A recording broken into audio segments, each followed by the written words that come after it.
that, I'll turn it over to Dana Dlott to introduce our speaker today.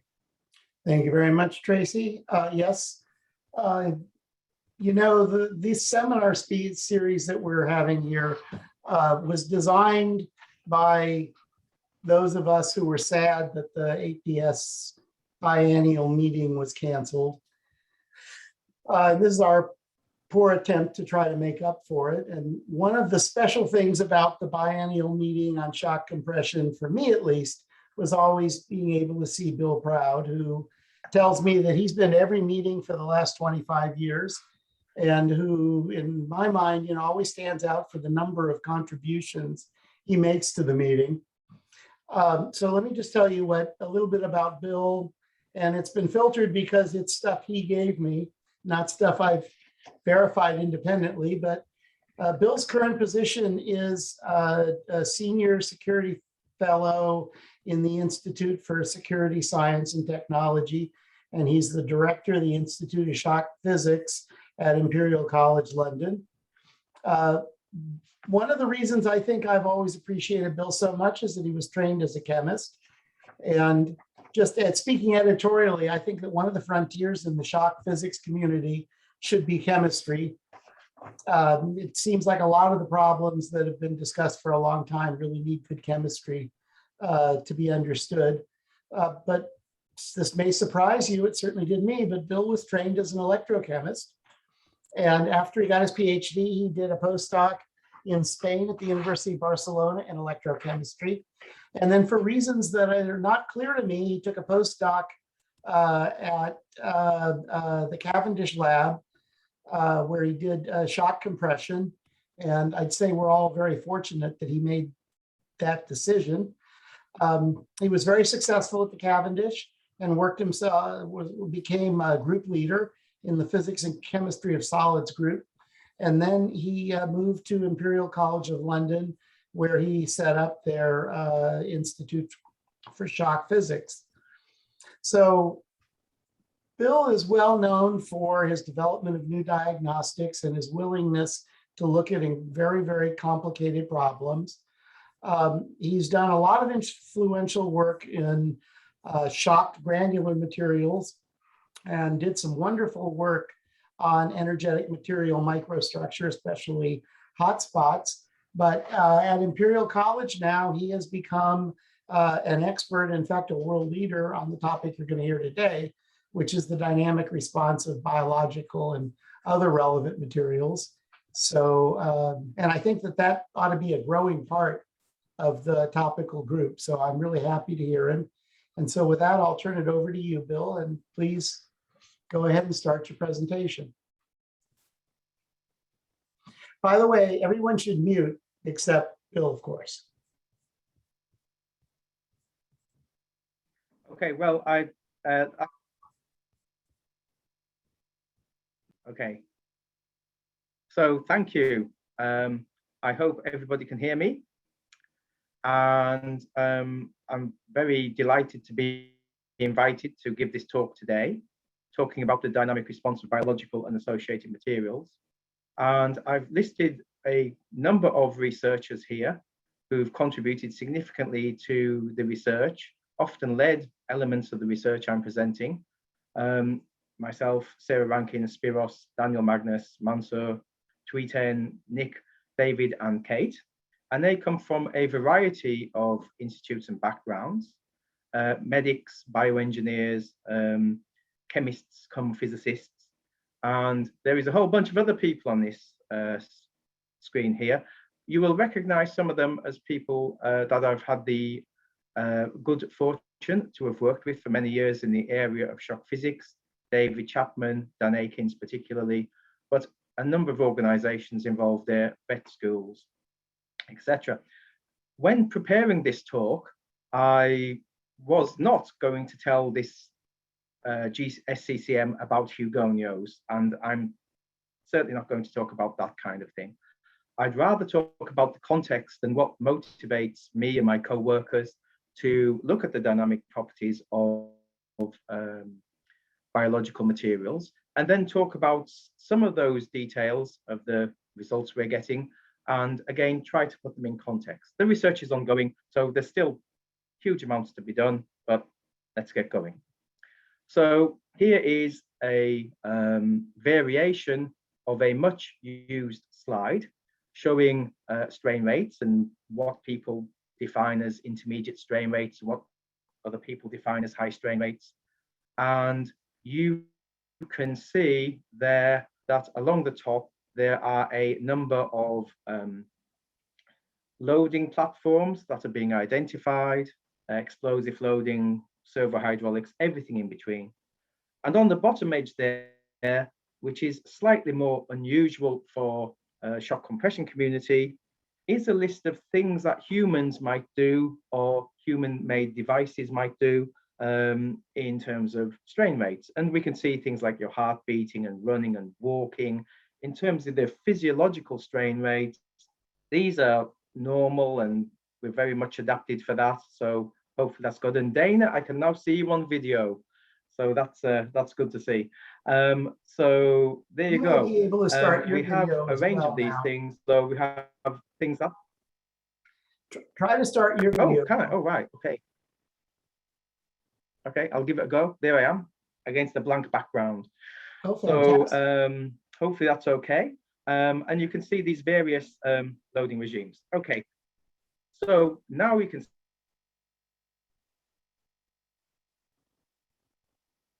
Oh, crap.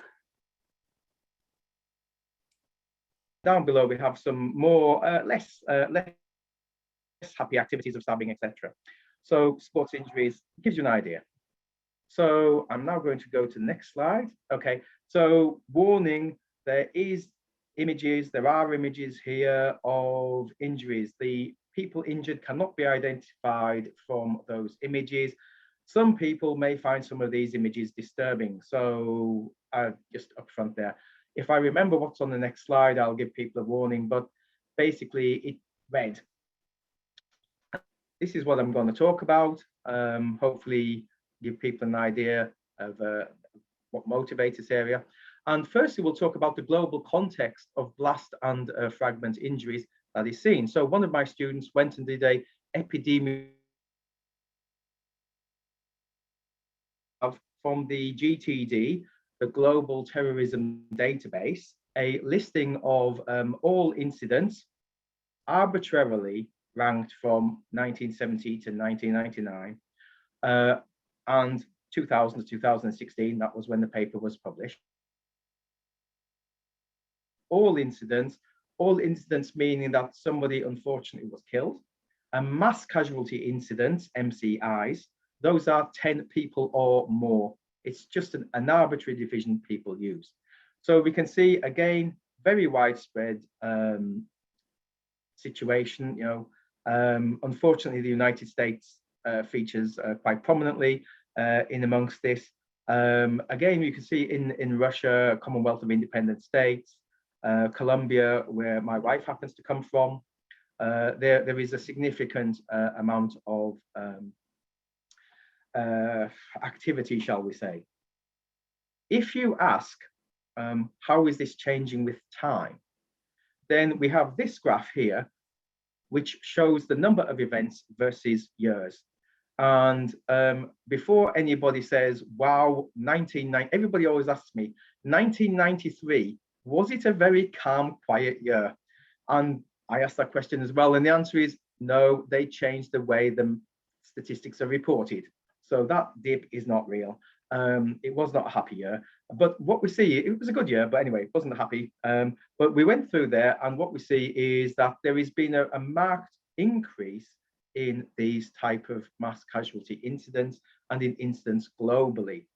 Now, there are a number of reasons for that. We could argue that the world has gone from a bipolar superpower, that's a common explanation that's given, and has become more fragmented. We can talk about the increased reporting of incidents, which is correct and true.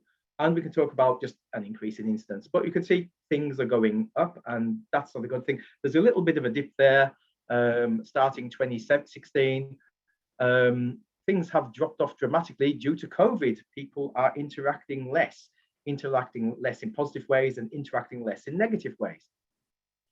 if you ask me, what are the trends of where people do these type of activities? Basically, trains are becoming popular in terms of confined spaces with relatively poor security and lots of people in there. Whereas planes, I'm very much aware, we're very close to the 20th anniversary of September the 11th here. Planes have mercifully dropped off. They've become just too difficult a target for many organizations to attempt. So that has been a good thing. However, trains have become fashionable for this kind of activity. If you look at other aspects, such as legacy landmines, for example, here we see again landmine distributions through the world with epicenters, Afghanistan, Iraq, very clearly there. Again, unfortunately, Colombia, a number of places throughout the world where this is key. And you'll see Russia there as well, noted, Germany. Some of those legacy landmines date from World War II and conflicts previous to that, but World War II forwards, there's still a lot of debris. In terms of the landmines themselves, over time, they've gone from being metal landmines. Those are relatively easy to find, relatively easy to clear. It's the plastic and so-called low visibility landmines where you're looking at materials which just are not going to pick up on a metal detector. Only the little blasting cap element will do. So again, very hard. So there's about 60 million at least landmines, anti-personnel in the world scattered throughout a number of countries as a result of conflict. I'll go to the next slide. Terrorist attacks. Here we have Boston Marathon, London buses. That's what we call 7/7. Basically, if you looked at how things have changed over the time, what we see is that these type of activities have moved from a military environment to a more civilian environment, and that's driving a lot of this research. Here's a list of concentrated in Western Europe IED attacks. We got Madrid, we got the Manchester Arena, whole bunch of things. We've got people obviously testing modes of transport there. Improvised explosive devices is the most prevalent system, shall we say, for the civilian environment. And it's pretty common in the military environment as well. But basically, any kind of mitigation, and this is what we're talking, or what I'm interested in, any mitigation of blast and fragment injuries has to encompass both the military and the civilian environment. In the military context, just a slide here, survivability in warfare has increased to record levels, and that's due to a whole range of changes in terms of medicine. And to put this in a very brief context, if we were giving this talk in 1945, I will be saying how the Red Army, the Soviet Union Army, had the best survival rates, and that was 66%. So if somebody is still alive, making it into a frontline care unit, 66% of survivability, that is the top end. Thank you. When you give this talk in 2018, I will be saying, and the survival rate is 98.5%. And other people would be shouting at me, telling me it's more like 99.1. So we are talking a huge change in survivability. It also means that people are now surviving with much more severe injuries and much more through life pathologies. And so the medics, and therefore they come to people like the biochemists, people like myself, and say, well, how do we deal with this new level of casualties that we're seeing? So firstly, people go to the textbooks, and here is yet another representation of the Freedlander. The gentleman should have a copyright on this. The Freedlander waveform showing the blast wave. There's atmospheric pressure. There's this compressed gas coming along, possibly preceded actually by some fragments. And then there's going to be this positive pressure, and then there's going to be a release down to sub-atmospheric pressures for a significant longer period of time, and that is going to be the classic profile. Great, but when you get into messy urban environments and vehicles, the blast waves are really quite different. So there's some words there. but basically it's just describing what I said in the previous slide. The main thing here is that Freedlander waveform rapidly becomes something more complex, generally of a longer duration, generally with a range of bumps, of peaks and troughs in pressure. Now, I've mentioned improvised explosive devices, and they affect the military and civilians. So they're used extensively in conflict and former conflict zones and tend to be placed in or alongside roads and generally produce an under vehicle blast, though some are arranged to try and get the blast to come in sideways. And this has resulted in an increase of what used to be called deck slap injuries. These are due to the rapid acceleration of the floor, and they're called deck slap because they were first seen as injuries in the First World War, 1914, 1918, because people were using metal constructed battleships in significant numbers.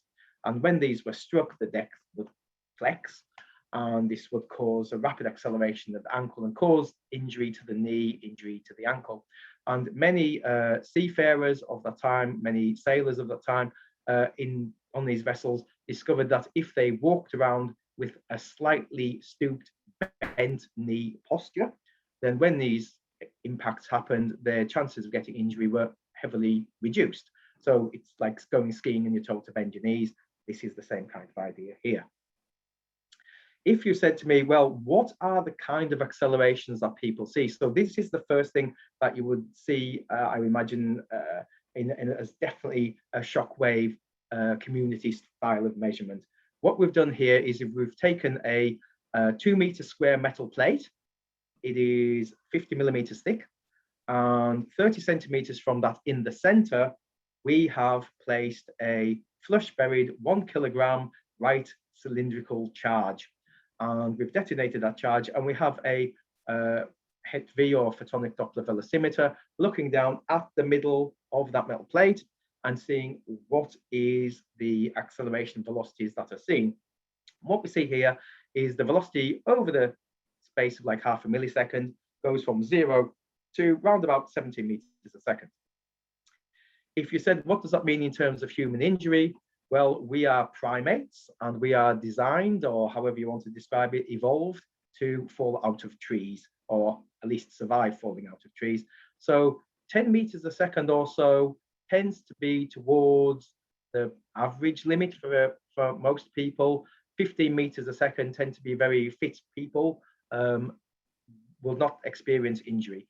So that would cause injury in a significant number of people. Now, people do not put IEDs or mines on the surface. They tend to bury them primarily to make them more difficult to see. But also when we look at the graph on the right-hand side, we see here, if you bury the charge 50 millimeters below the surface, then you pick up the earth above it and you throw that against the floor of the vehicle as well. And you can see there is a much larger impulse being delivered. The area underneath that curve is far tighter, higher. We're going to 25 meters a second. Basically, everybody gets injured. So that is the difference between flush buried and a completely buried charge. And again, gives you an idea of the kind of numbers we're dealing with. Now, I think some of these slides get a little bit graphic, so from this point on. Position is everything. So here we have the center of the plate compared to different distances out from this plate. And one of the questions that was coming back from the military medics was, we get people in with one leg very heavily injured, the other leg hardly injured at all. What is the difference? And people are stood upright, their feet are about 30 centimeters apart. Here it gives you a very strong indication that you can be, say, 500 millimeters from the center of the plate, you may get injured. 750 millimeters, yeah, you'll probably be okay. So position in these vehicles is everything in terms of what leg injury people experience. If you get into this kind of field, you will discover there is a range of pathologies, and you get to deal with a lot of medics, and they like classifying things. And so what I'm talking about in these talk is particularly primary PBI, primary blast injury, and secondary. and that is injuries associated purely with the blast wave, and then injuries associated with the fragments. So here we have a diagram of a person being thrown backwards, and you can see fragments flying outwards, and they may get thrown against the floor. Okay.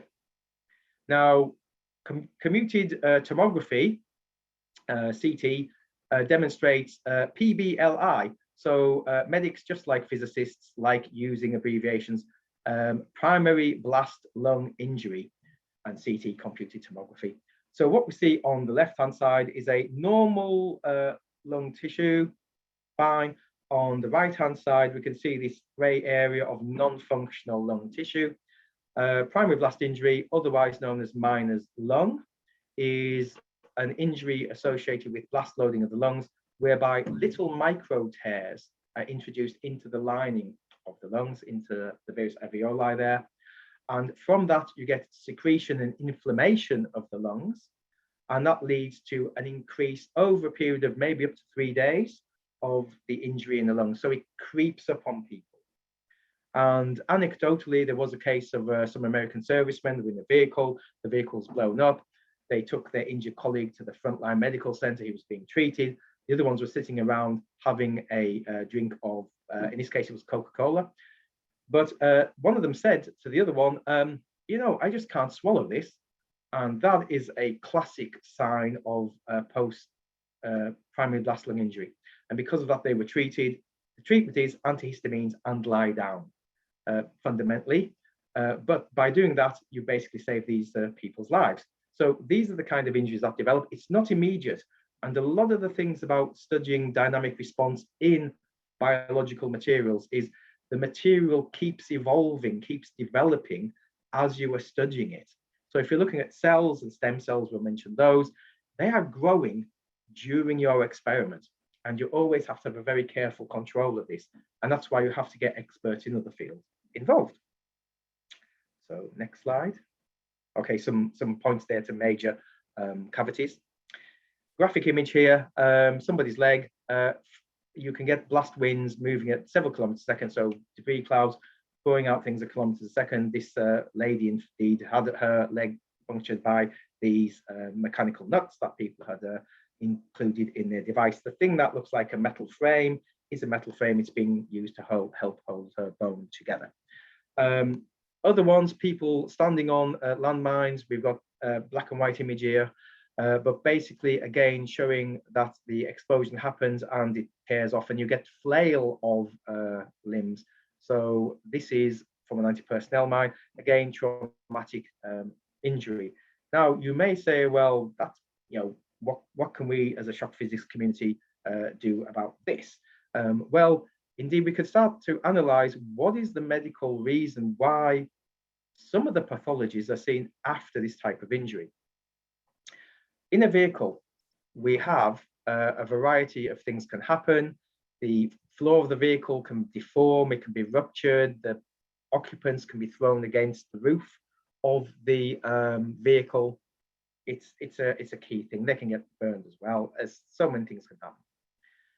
This is, again, graphic image of somebody where one leg looks okay and the other leg looks very heavily damaged.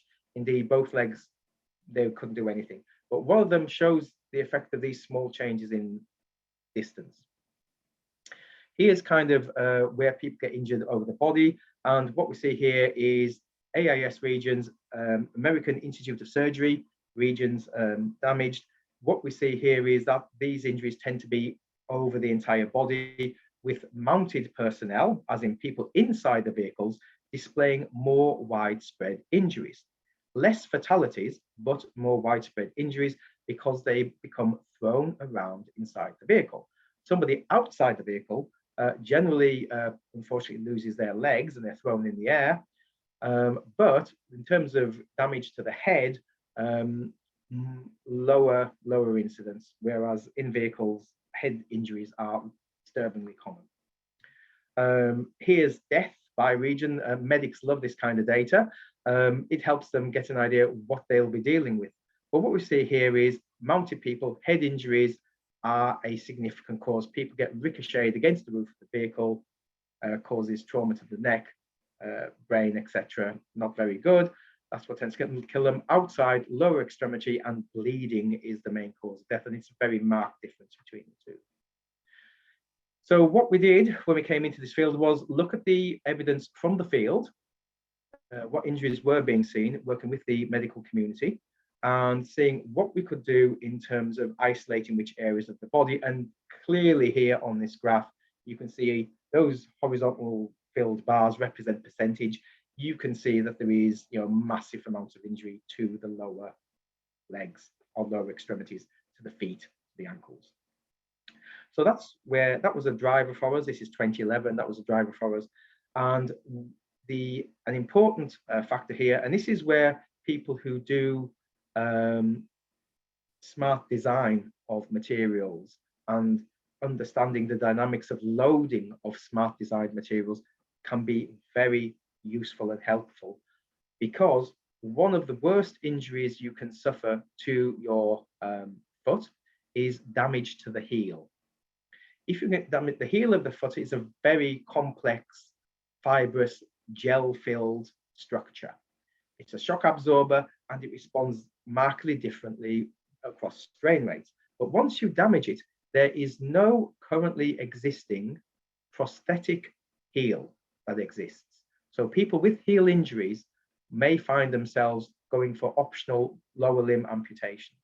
So looking at the dynamic response of heel tissue, so gel-filled porous structures, is key to developing an adequate prosthetic for that type of injury. People with these injuries generally do not look so badly injured, but because of that heel injury, they cannot walk and there's no prosthetic. So that's a key thing. And what we see here is people with calcaneal or heel injuries returning to full military duty is just 5%. Unfit for any kind of duty, 35%. And you can see the other numbers there, all very stark.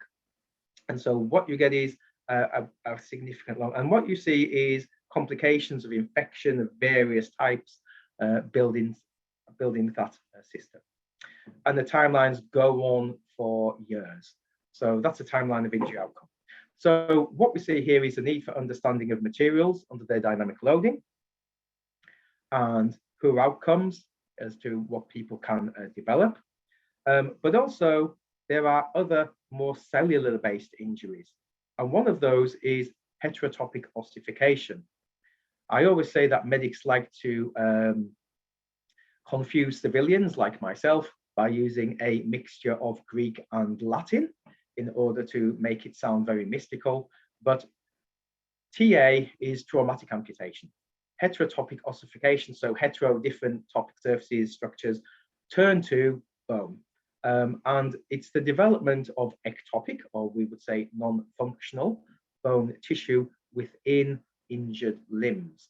And it develops generally as a ball of bone within the legs and the structures. And from that, there is nothing to do except to cut away more tissue. It's not a great condition. And it's very often found in soldiers and civilians who've had traumatic amputation. You need a blast wave and traumatic amputation together. That is a key indicator of this type of injury. So we know the shock waves, the blast waves, are doing something here. And that thing is affecting the repair mechanisms. So let's go chase that. The other thing about heterotopic ossification is, unlike a lot of the other pathologies, it's relatively quick to develop. So what we see here is x-rays of the same leg in this case. And what we see, A, is 4 weeks after the explosion. And we can see the bone has been surgically cut. And we can see there's some kind of clouding there. But by C, which is week 7 out of the 52 weeks of the study, you can see there's definite bone tissue, bone developing within that injured region. And that only builds up more and more as time goes on. So again, what is it about the repair mechanism that has been molested, disturbed? So this is how we're going to do it. We attempt to approach it by having some computational people and having some experimental people. I'm definitely experimentalist.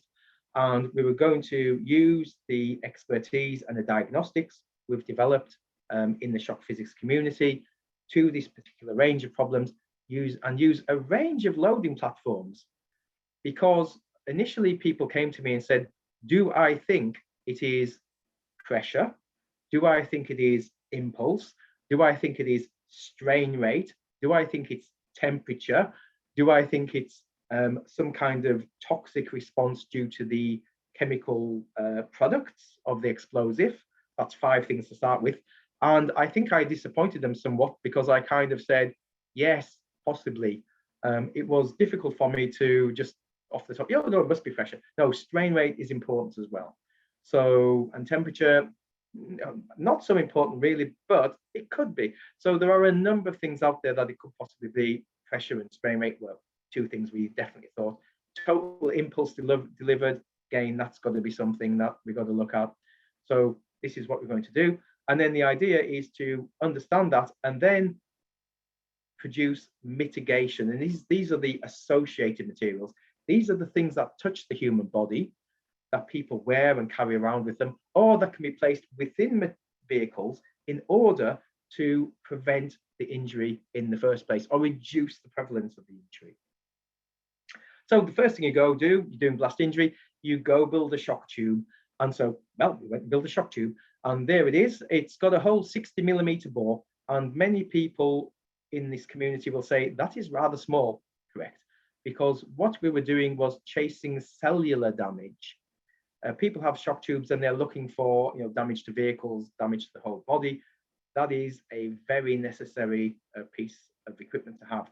Here we're going for small shock tube because we're going to do individual cells, individual tissues. So 2.3 meters long, maximum operating pressure 80 atmospheres, easily reproduces the effect of 25 kilograms of TNT at a range of 1 meter, albeit over a rather small area. But that was what we needed for this particular research. And because of the reflections that happen in the urban environment, I could use some work, some research that we've done previously on percolation of blast through granular materials. You can see where the granular materials come in. And we could, change the volume of the driver section, change the put a granular bed in, we could introduce perforated sheets, and basically we could tune the output of the shock tube to reproduce different types of blast scenario in a small region. And we could compare that to data from the 1960s. And there's a bunch of data from the US Army laboratories from the 1960s showing effects of death and general destruction on people at different pressures and different impulses. It's really good data. A question I will ask later is, how many people did the US Army kill making that data? And I'm not being sarcastic here. There is a really key question that comes in towards the end of the talk. But basically, there you got some data. Those lines are pretty solid, and they've got a range of probabilities associated with them. How did they get that data? So putting granular beds into the material, into the system, put in the granular bed there, little photograph showing there's some spheres, glass spheres. We can put in of different sizes, different depths, different thicknesses, and we can take that relatively square-shaped looking loading pulse, and we can ramp it a little bit by using 2mm spheres of different thicknesses. And that's okay if we want to see what is the effect of a blast wave after it has passed through the floor of a vehicle, or if there is some kind of obstruction in the way. If you look back through some of my publications, you'll find one in the SCCM meeting where I talk about percolation of gas through granular beds. And at one point I say, and we put a little bit of water in there, and we put a little bit of oil in there, and that really slowed down the transmission of the percolation. This is the kind of application this was driven towards. Could you take a sandbag and into that sandbag introduce some oil, some liquid, non-flammable, that would prevent or slow down or absorb the energy of the blast wave? This did have a military medic saying to me, so what you're saying is the patients should urinate on sandbags? And I said, no, I'm not quite saying that, but if it makes them happy, then great. The main thing is, though, in changing small things inside these granular beds can make a big difference in terms of how that how that stress is transmitted, the shape of that stress, and it does have a marked effect on the injury processes that are seen. Other thing you can do, you know, change the diameter of the beads, and here we have me doing just that, going from 1.5 millimeter diameter beads up to 5 millimeter beads. It was all kind of very solid standard experiments. The main thing here was to tune the output, but you can basically introduce reflecting plates, etc., and make that blast outcome. The other thing we're doing, I mentioned cells and tissues. That was a key thing. So we developed the Hopkinson bar technology. Hopkinson bar is incredibly common in this field. We were going for soft biological materials, so soft low density materials, and we're putting them in the system, and we want to get a decent signal out of it. And moreover, we want to recover the material for looking at how the stem cells express, how they develop. So that was a key thing. So this was our first attempt. You know, we've just get a little container, put the media with the stem cell either floating in the media or adhered to the surface of a sample plate into the Hopkinson bar, do that pressure pulse through it, different pressure levels, different times, different impulses, see what you get. That was our first attempt, and then we go on and develop it. And this just shows a picture of that original Hopkinson bar setup, and also yet more another image of heterotopic ossification, again driving home the point. This is what we're going for. Here we have the type of results we're getting from that one. This was back in 2013, and a control sample in the biological community is a sample that you keep in the fridge with everything else. You take it out of the fridge and take it along with your samples to the experimental room. You leave it on the bench, and then you pick it up at the end of the day along with all the other samples, and you take it and you put it back in the fridge. So it has experienced the same kind of temperature range as the other materials you're using, but it hasn't experienced any change in pressure. Now, a sham system, and they use these words regularly, so if the control never comes out of the bottle but gets temperature range. The sham is a biological sample. You take it out of the fridge, you take it to the experimental room, you put it into the experimental apparatus, you stand around for the amount of time that you normally take to do an experiment, and then you take it out of the experimental apparatus and put it back in the fridge at the end of the day with everything else. There you've done the temperature and the mechanical damage induced by loading your biological system into the test system. That's it. And then you've got blast 1 and blast 2, and these are systems, these are cells that have been exposed to a pressure pulse. So these are the real experiments, and this shows the decrease in the survivability, the concentration in cells per milliliter, caused by putting a blast wave like effect. So this was, in this case, 300 atmospheres for 100 microseconds into that material.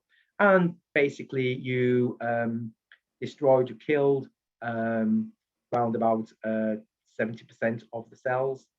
And you also notice I've got live versus dead. That's okay. You'll also say what's happened to the rest of the cells. They had been completely reduced to what I, as a chemist, would call organic debris, and what the bioengineers called blast juice. So this is material that had been completely destroyed. And freeze thaw is freezing the samples and then thawing them out. This kills all the cells, and that shows like 100% destruction. So that gives you an idea of the type of experiments you need to do in order to get something on the biological response. And here we have optical density, 450 nanometers. Now, what we discovered was that the stem cells that survived that pulse loading, if you put them into growth media, so you put them into the growth media that they would find in the human body, similar to it, they grew perfectly normally. you took the organic debris or the blast juice and you put that as the growth media for stem cells that had never been exposed to pressure, then they grew, they expressed themselves differently. So it is not so much the cells that have been through the blast process and come out unscathed. It's the organic debris, it's the blast juice that seems to, again, got to be careful here, seems to play a key feature in the production of heterotopic ossification. So that was a useful piece of work. And of course, that was 2013. So in the following years, we have followed up on that. We've developed a better containment method. And this shows David Sorry, who got his PhD, did a postdoc, basically, we developed a printed container, which was impedance matched to the growth media. That was, again, a key thing just to make sure we didn't have too much of a complication in terms of our analysis. We could develop printed surfaces upon which the stem cells could adhere. And we could compare low rates, so quasi-static melt, in-strom kind of loadings, turn the thing on, turn the thing off over different times. We could use drop weight loadings, and we could use a momentum trap split Hopkins pressure bar to ensure the material is being struck only once. And again, in this case, when we looked at the cells, the bio people, Professor Sarah Rankin and her team, worked out there was a particular tracer called RUNX2, and that is key for stem cells which are going to convert themselves into bone. So you go chasing RUNX2 in the recovered materials from these type of experiments. And here we have, it's a drop weight, it's got the load cell, we've got the biological sample in the chamber there, and you've got pressure versus time. We can integrate that. It's a pretty standard kind of pulse. But David has written all of this up with a number of co-authors, and that's the reference from 2020. And this was even cited in Physics World, which is the Institute of Physics in-house magazine. So I was very happy with that for David to get that exposure. And please go and look at it. And he talks about Hopkins bars and drop weights and quasi-static loading. This was his momentum trap system that he developed for the Hopkinson bar. What you see here is he's done a calculation, given an idea of where the compression and tension is in the system. But basically, you capture the momentum that comes through the sample and throw it away so it never gets transmitted back into the sample. Because we discovered that the release, the reflected waves, would tend to pull the sample open and cause cavitation in the biological material. And that itself was a marked change in the amount of damage seen. The early stuff from 2013 is still valid. This is just a refinement of that. So these are the type of things you could do when we bothered to recover the sample. Basically, we could capture a lot of that reflected pulse. So that is with the momentum capture system versus the system where we didn't bother capturing everything. You can see how the sample will be hit multiple times. Here, the impulse delivered to the sample is in the first loading, unloading, and we did some high-speed photography to look for cavitation because we got very worried about such things. So that was cells. So cells is interesting. It's ongoing. Stem cells and RUNX2 are two things to look at for heterotopic ossification. So the next thing was skin. That was another system. So skin, again, we have a sham. We all know that sham is taken out, it's treated, but it's not actually exposed to any pressure. And what we've done here, we've put a particular colorant, very keen with the pathologists and histologists, basically to see where the damage is in the system. And when it's red, red indicates damage. So in the sham, the damage is in a little region on the surface. That's where the cut happened. And below that, there's very little damage to the system. When you squeeze the system quasi-statically, then you find that there is damage throughout the whole of the through thickness of the biological sample. When you increase to a kind of one per second kind of strain rate, you can see that the damage now has gone quite extensively through the material, but maybe not as far as with 0.01%. And then on the split Hopkinson pressure bar, you can see that the damage is, again, tends to be localizing towards the surface. Yes, there is some damage in the interior, but it's not as much as the others.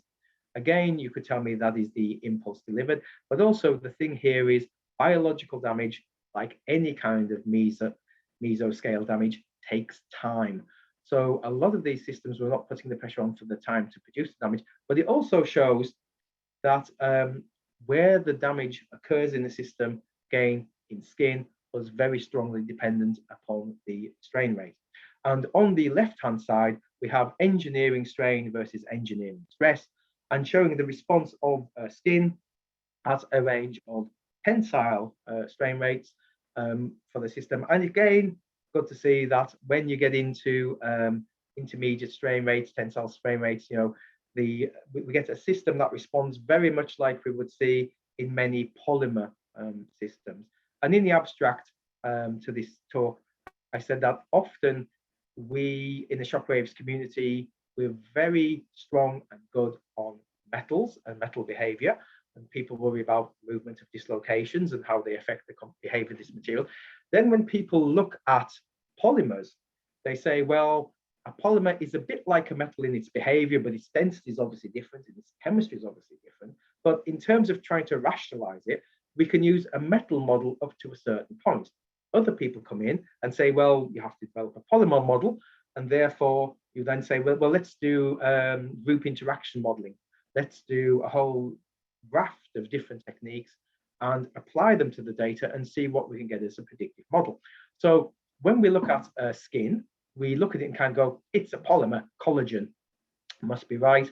Let's try and apply that to this data. And there are quite a number of models out there showing, you know, what is the range of parameters, range of systems that we're going to use in order to describe and therefore predict where loading will cause injury and damage. So that's skin. It's a polymer. Now, even more like a polymer are your ligaments. Ligaments hold your bones in position. And this is the knee ligament. And here we see an image above of a human knee in this case, a section of it with the knee ligament clearly displayed there. Down below, we've got it mounted in a unit. This was done by Spiros Mazouros in the Department of Bioengineering. And we have strain rate here and tensile modulus as measured in that system. And what we see again is increasing strain rate, increasing modulus. This will not surprise anybody from the shockwave community. And it's going up to the right, all good. Again, if you're trying to model where injury occurs in a predictive fashion, we need to have this data in order to make sure that the musculoskeletal modeling people are using is correct for the environment that they're being exposed to. So we developed this thing called Anubis, which is an underbelly impact simulator. And basically it's a gas gun where you fire a metal plate that represents the floor of the vehicle, and it pushes up against the leg, and the leg is loaded and thrown off. And then there's a braking mechanism, which are these metal parts to the side, which basically open up and slow down that plate as it is launched vertically. That was to reproduce the velocities based on measurements that were taken earlier with the PDV and the explosives. So we can use this to load, in this case, legs, human legs. There's a whole bunch of ethics stuff you have to go through in order to do this. However, what we can do is look at where the injuries occur. High-speed photography, image correlation, stress gauges, strain gauges, all the diagnostics that people in this community would apply to their metals, would apply to their polymers, etc. We can put them on here. This is the kind of thing where we can make a big difference because we know about dynamic responsive materials to some extent. We can bring that expertise in and help in these experiments. So the projectile mass is 42 kilograms. This is a picture of it. You can see there on the right-hand side there, big blue frame. You can see those grips there. It's really robust system, and you have to stop that plate from 25 meters a second to 0 within 30 centimeters. So it has to be pretty strong to do that, and you want to do high-speed photography. There's some high-speed photography here, and I really thought about was it worth showing it or not, and in the end I decided not to show it because it is pretty graphic. And basically it shows human feet and knees being quite badly damaged. However, what could we learn from this type of system? This is where we get onto the associated materials. So what we have here is medial calcaneal facet. So that's the green, it's the heel, it's the thing on the diagram there. And we measure the strain in that particular area during loading. And what you see there is the yellow line is a seated person. The leg is placed in a seated position. It's exposed to load. That is a strain. There is some damage to the leg. You can get the surgeons to come in afterwards and assess it. In a braced position, so people in a more curled up position, again, strain is higher, but not such a big thing. They're basically still seated. When you get onto hyperextended, which is kind of, think of it as like standing slightly forward, so you're slightly in danger of falling forward there, which might be a position that you're studying in a vehicle. And in a neutral standing position, you can see the strain gauge goes quite crazy, and that is because there's extreme damage to that heel. So flexing the hip and hip can save the whole leg. And that is important for vehicle design, and also where do you put the mitigation, where do you put the blast absorption in that vehicle design. Going on from that, what about the boots people are wearing? And so the boots people are wearing, here we see boot A versus boot B. It turns out that soldiers do not trust government issued equipment because it must be cheap. They will look at glossy ads in Soldier magazine and other such magazines, and they like buying their own boots, particularly if they're in the infantry. Boots have to serve a number of purposes, including not smelling, because that helps the enemy track you down if you've got smelly feet. That is the thing that the Viet Cong did in Vietnam for US Marines, track them due to their smell. It has to march a certain distance, work over temperature, jump off the top of buildings and vehicles repeatedly, smash into things, got to do a whole lot of stuff. But here we see the internal structure of boot A, boot B. And on the left-hand side, we've done some stress versus strain measurements at a fairly low rate, 1 per second. And you can see the difference in response there. Boot A is a lot more solid, a lot stronger. And there we have on the right-hand side of the screen, the force per unit time of being loaded in the underbelly blast impact simulator, or Anubis. Boot A spends a longer time above that white line, that's at 5.4 kilonewtons, which represents the injury threshold for the human leg. So what we see here is that boot A, in terms of recovery and analysing the damage to the leg afterwards, showed significantly more damage to the leg than boot B, which spent some time above the was injury, but nowhere near as severe as boot A. So those little differences in impulse above the injury threshold has a big effect in causing damage and then growing that damage. Again, something that people in the shock physics community, initiation and growth of damage is a key component in so many areas, just as ignition and growth of reaction in chemical explosives is a big area. So initiation and growth of damage in biological materials. Now, a lot of other injuries, I've talked about blast, I've talked about death slap, last part of my lecture here, secondary injuries, fragments being shot at basically. So people are injured and shot throughout the world. If you wanted to look in terms of terrorism and urban violence and compare it, 40% of people, unfortunately, who die are blown up, 40% are shot, and 20% are stabbed. So it's a very common wounding mechanism. Blast, explosions, bombs cause fragment and shrapnel injuries, etc. Material is thrown. And the most severe injuries get people in the thorax and the truncal area, and they bleed, and it's not a very nice thing. Head injuries, again, fairly common, tend to bleed a lot, do not happen to be as dangerous. I mean, okay, yes, you can be killed instantly, but not as dangerous as damage into your trunk, because that can also stop you breathing, which will do things to you. So black and white image on the top there of an unfortunate individual with significant amount of fragment injury to them. Down below, an X-ray image and a recovered fragment from a casualty, again showing the kind of size and shape of the fragment that had struck them in the thorax. Oh, great. So what's the requirement? So a number of organizations, so this is work that Spiros and Nick Newell and Tweeten are ongoing in terms of their fragment injury. We helped set up the gas guns on the Sabo strippers and some of the diagnostics, and Tweeten did a PhD with me on the shock tube. So working with them, here you have an example of, you know, some kind of military clothing with different layers of protection. You know, got to be warm enough to survive, warm or cool enough depending on the environment, got to stop those fragments.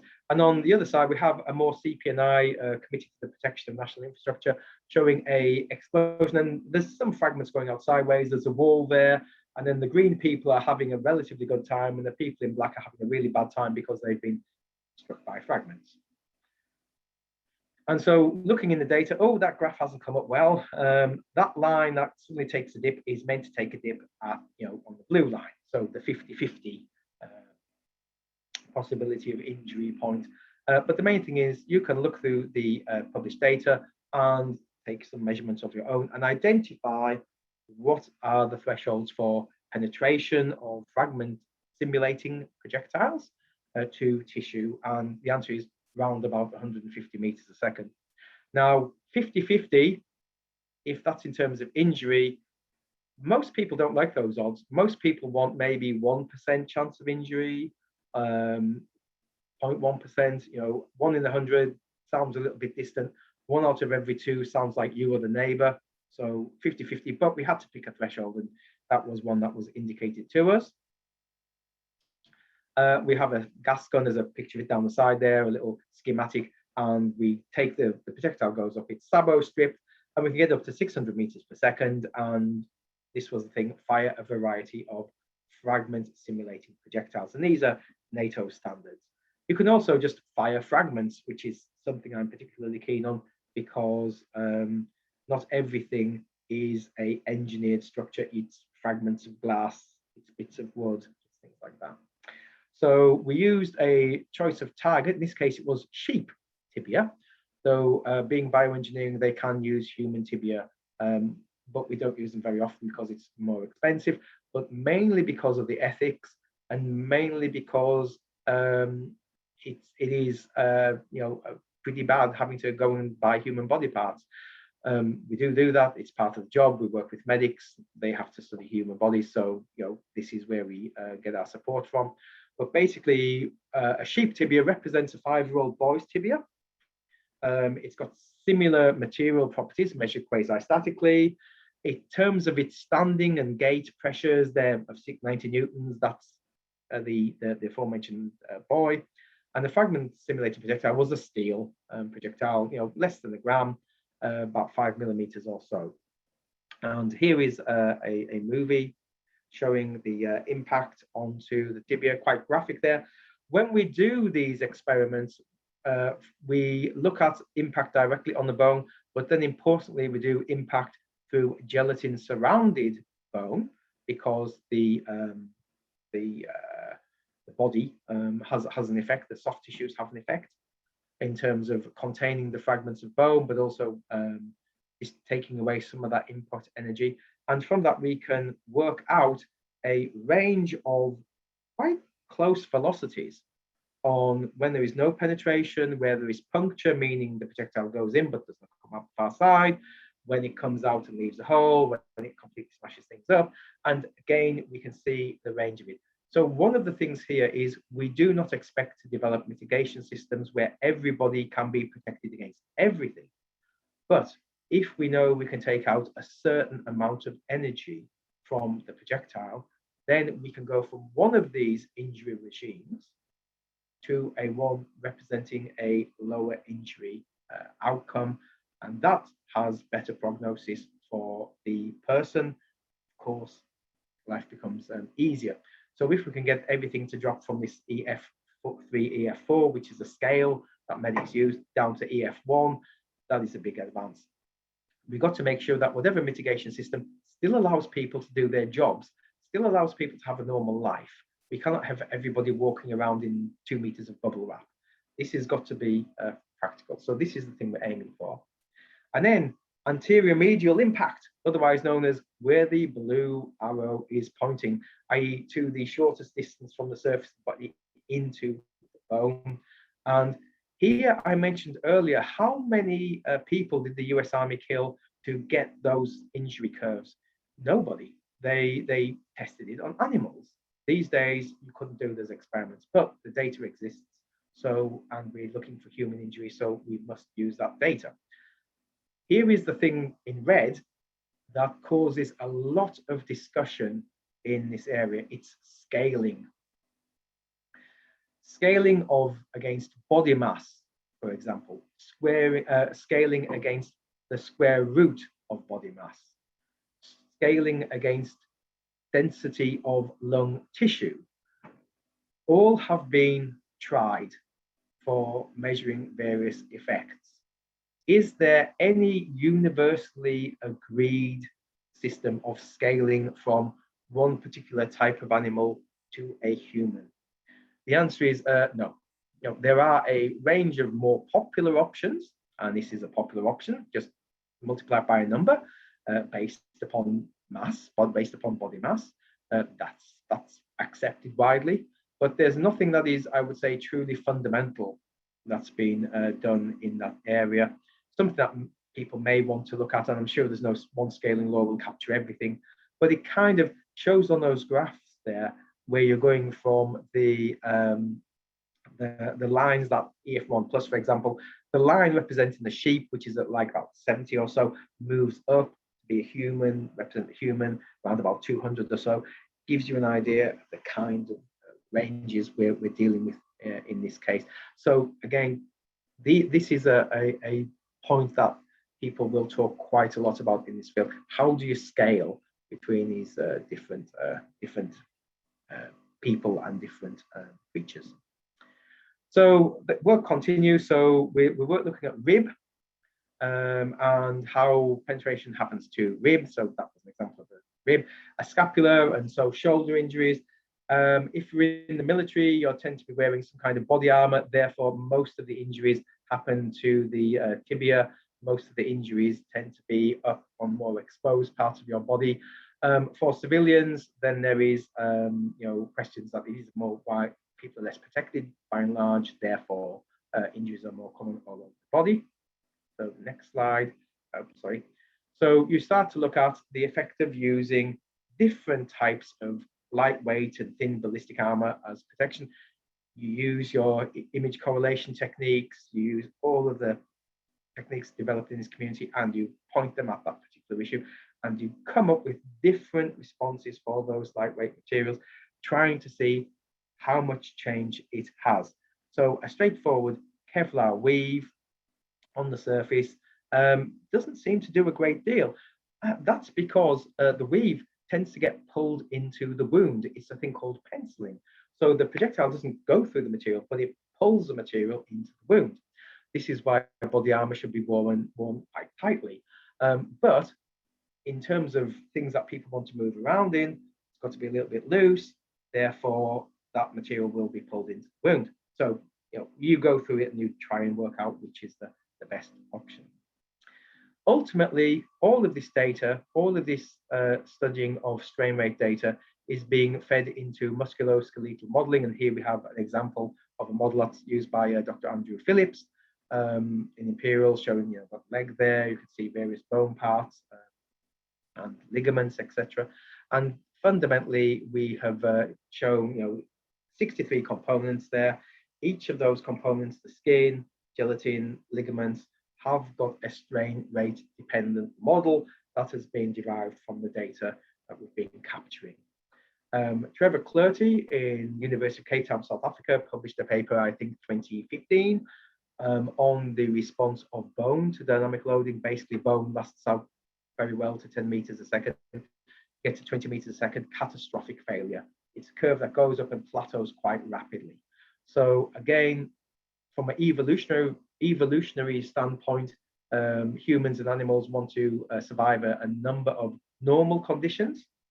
Carrying around huge extra body mass in terms of bones reduces your ability to run away from things or run towards things if you want to capture them. And so there is a kind of balance between normal physiological limits and our bodily structure and what these more extreme conditions that we face in a very industrial world and the kind of loadings we get. So in terms of a conclusion, this is conclusion part A. Doing this kind of research has been really informative to me, and I hope to others. Looking at those databases, finding out what is the stress, the time, the strain rates which are useful in those areas. Working with these diverse people in terms of getting the right loading platforms developed, the most appropriate material models, which can be predictive and not just retroactive, looking at new materials and new combinations and new structures. So this, you get into your 3D printing there, that kind of stuff. Also, many in-service items that people use are good for what they do. They're fit for purpose. With your medics, your bioengineers, your biochemists, and all those other people, we want to establish what are the limits for no injury, limited injury, hospitalization where people recover okay, hospitalization where it's a really severe injury, there's going to be some long-term effects. Can we define those areas? And then what can we do in a practical sense to reduce those systems in a mass volume effective way? We want people to carry on their normal lives. We want them to have increasing levels of protection. We've seen the threat levels on trains. What can we do to train design to make that better for occupants if there is a blast or impact process happening? One of the things that we have had some effect on is on material acquisition. So the Ministry of Defence in the UK, we now say, well, if you're going to buy a pile of boots, for sure, temperature, walking, jumping off walls, but also these are the kind of blast loading conditions inside vehicles. So the boot should be tested under dynamic mechanical testing and meet certain criteria. That's the advice we give. They may take us up on that, but we can influence through our studies how people buy the protective equipment and what are the key parameters there. We don't answer all the questions, but we answer some of them. Finally, if anybody wants to get into this area, there's huge amounts of stuff that need to be done. Look, experiment modeling theory, it is a pretty wide open field. The main thing is, though, because we're dealing with biological systems, they evolve, they develop with time. You need to get your biochemists in. You need to get people who understand how to deal with recovery of biological materials to make sure that your recovery method doesn't produce false results. So you have to work with other people. The problem's tractable. It needs synergistic and collaborative working. And the main thing is, no single discipline has a monopoly of knowledge or ignorance. There are quite a number of areas myself and my colleagues as physicists, as chemists, are very ignorant of. And there is a number of things that bioengineers and medics are ignorant of in our fields, but we work together and we develop things in order to try and mitigate and reduce it. So that, as I say, is that. I shall stop sharing the screen, and I hope people have found this talk interesting. I noticed there's some comments in the chat channel, probably, can you get a better haircut? But we'll have a look at what those are now. Okay, so I'll look down these questions. I hope people don't mind. So please feel free. Thank you, Dana. Feel free. And so there's a question on, is the lung injury you showed near the beginning due to a blast or overpressure from traveling down the windpipe? It's blast transmission through the thoracic cavity. So getting blast to go down the windpipe takes a lot more time than actually the blast wave coming through. And if we think about longer term effects, again, I'm not trying to be stupid here, people have the wind knocked out of them. So actually the pressure there forces people to breathe out. So that so it's transmission through the material. If you think about the longest blasts in field, it's 10 milliseconds or so, not a great amount of time. So it's not actual bulk movement of air up and down the windpipe or in and out of the lungs. It's actually compression, small amounts of compression into the quite delicate lung tissue. That tends to be one of the things. I don't see any other questions there, but I'm happy to answer questions. Bill, we're over time. Oh God, sorry. And I know that we're gonna. I'm sure we could have a lot to talk about, but thank you so much for this interesting talk. It's definitely a bit outside of our other talks, but I saw a lot of new and interesting stuff here. So thank you very much. Oh, well, thank you everybody, and thank you everybody for staying on to listen to me witter on for more than my normal time. Somebody should have told me, Bill, move it. All right. Thanks everyone, and we'll see you next time.